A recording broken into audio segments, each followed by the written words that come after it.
What's the meaning of action research? Action research. Action research. Action research. Action research.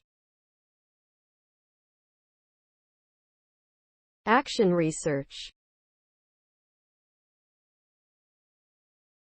Action research is a type of research that involves actively participating in a specific environment or social setting to gather data, analyze it, and develop actionable solutions to identified problems rather than being conducted from a distance.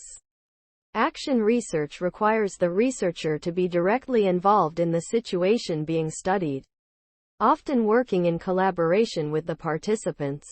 The result of action research is typically a set of practical recommendations or interventions that can be implemented in the real world to effect meaningful change within the setting being studied.